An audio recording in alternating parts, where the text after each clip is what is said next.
네, 베네수엘라 사태의 맥락 이현식 기자와 짚어보겠습니다. 트럼프 대통령이 베네수엘라 석유 산업 정상화에 1년 반이면 된다는데 이 시간 안에 가능한 겁니까? 트럼프 대통령이 항상 좀 그 시간표를 굉장히 낙관적으로 제시하는 경향이 있다는 점은 좀 감안을 해야 될 것 같습니다. 일단은 그동안의 해상 봉쇄 때문에 제대로 수출을 못하고 베네수엘라에 창고가 가득 차도록 쌓여있던 석유를 밀어내는 것이 급할 거고요. 하지만 그 국제 시장에 실제로 영향을 줄 수 있을 만한 물량을 밀어내기까지는 앞으로 한 3에서 5년 정도의 시간이 필요할 거라는 전망을 민간 전문가들은 많이 하고 있습니다. 사실 그 이상 앞당기려면 결국은 미국이 베네수엘라 통치에 보다 깊이 관여해야 될 가능성이 높기 때문에 미국 석유 회사들도 어느 정도까지 투자를 앞당겨야 될지는 좀 신중하게 생각을 할 거고요. 그렇다 보니까 국제 유가도 지금 그다지 그 큰 변동을 보이지는 않고 있습니다. 네. 그런데 미국은 현재 세계 최대 산유국이잖아요. 네. 자기들 석유도 많은 상황인데 굳이 베네수엘라 원유에 눈독을 들이는 이유가 있을까요? 그게 미국에서 많이 나는 종류의 원유와 미국의 석유 산업이 필요로 하는 원유의 종류가 달라서 그렇습니다. 그 원유의 종류를 설명을 드리면요. 물보다 어느 정도 무겁고 또는 가벼우냐 하는 그 비중과 또 찐득이는 정도에 따라서 경질류와 중질류로 나눕니다.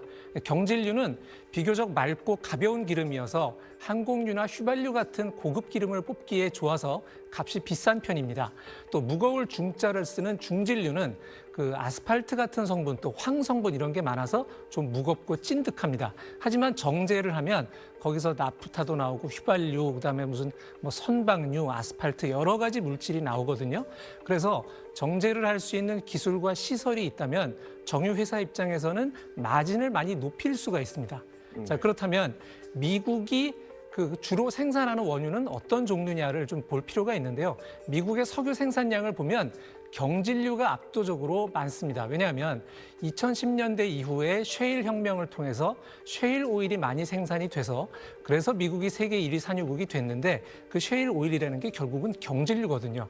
반면에 미국이 갖고 있는 정유 시설들은 상당 부분이 1970년대 오일 쇼크 때부터 그 맞춰져 있는 것이 중질류, 그러니까 끈적하고 무거운 종류의 기름에 특화되어 있는 설비들을 미국은 갖고 있습니다. 네. 그러다 보니까 미국은 지금 보시는 그래프처럼 그 중질류의 수입이 점점 늘고 있습니다. 그래프에서 밑바닥에 저 검은 색깔이 중질류 수입 그 비율이거든요.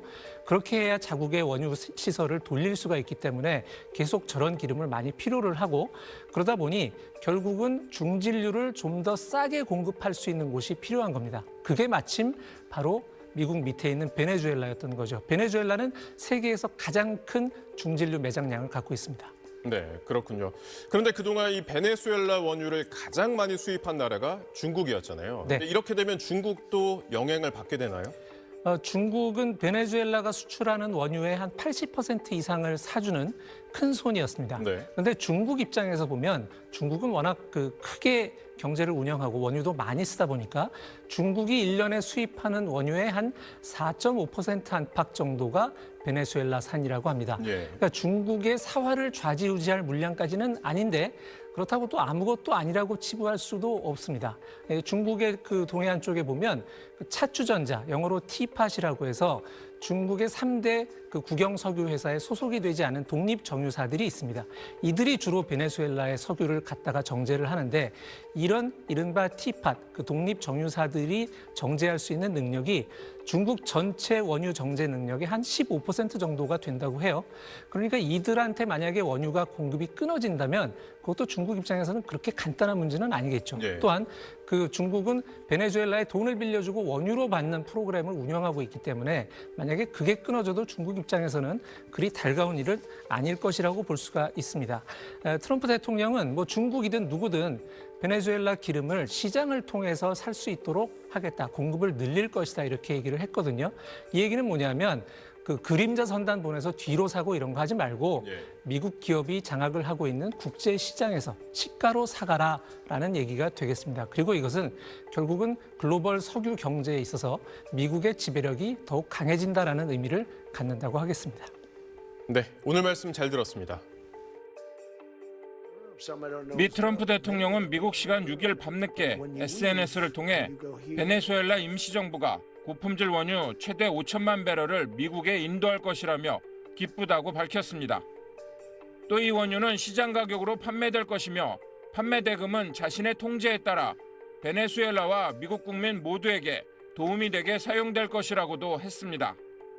트럼프의 메시지에 뉴욕타임즈는 베네수엘라의 첫 양보라며 트럼프의 원유 착취 계획이 시작됐다고 논평했습니다. 5천만 배럴은 베네수엘라 연간 원유 생산량의 15%로 시장 가격은 최대 30억 달러, 약 4조 원이 넘는 것으로 추정됩니다. 미 석유회사 쉐브론은 베네수엘라 항구 2곳으로 유조선 11척을 보냈고 이미 한 척은 원유 선적까지 마친 것으로 전해졌습니다. 트럼프 대통령은 베네수엘라 석유 산업 재건을 위해 오는 9일 석유 회사들을 만나겠다는 계획도 밝혔습니다. I'm also meeting with oil companies. Got a lot of oil to drill, which is going to bring down oil prices even further. 쉐브론을 제외한 미국의 다른 석유 기업들은 지난 2007년 차베스 정권의 석유 국유화로 자산을 몰수당하고 철수했습니다. 하지만 트럼프가 무력으로 마두로를 축출한 지 불과 사나흘 만에 베네수엘라 석유 이권을 다시 장악하기 위해 속도전에 나서고 있습니다. SBS 조재행입니다. 검게 타버린 미사일 파편이 나뒹굴고 버스는 뼈대만 남아 있습니다. 미군의 마두로 생포작전 당시 파괴된 베네수엘라 공군기지입니다. 군병력과 쿠바 출신 경호원, 민간인 등 최대 80명이 미군 기습 과정에서 숨진 것으로 추정됩니다. 수도 카라카스에선 미국을 규탄하는 대규모 시위가 벌어졌습니다. 시위에 합류한 카베요 내무장관은 미국의 군사작전을 강도 높게 비난했습니다. El imperialismo que ha cometido un terrible crimen, que han asesinado a civiles fueron asesinados. 카베오 내무장관은 친정권 민병대 콜렉티보를 이끌고 있는데 대표적인 반미 강경파로 로드리게스 임시대통령의 정치적 라이벌로 꼽힙니다. 미국은 카베오 장관에게 로드리게스 임시정부에 협조하지 않으면 마두로 다음 제거 대상이 될 수 있다고 강력 경고한 것으로 알려졌습니다. 또 파드리노 국방장관도 로드리게스 임시정부를 무력화할 수 있는 인물로 꼽히고 있습니다. 로드리게스 임시대통령은 미국의 베네수엘라 원유를 넘기기로 했는지 밝히지 않고 있습니다.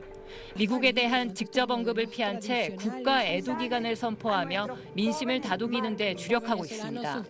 Aquí no hay guerra, porque nosotros no estamos en guerra. Nosotros somos un pueblo y un país de paz que fuimos agredidos y fuimos atacados. 귀국 의사를 밝힌 야권 지도자 마차도는 로드리게스 임시대통령을 아무도 신뢰하지 않는다며 다음 지도자는 자신이 돼야 한다고 주장하고 나섰습니다. SBS 유덕기입니다.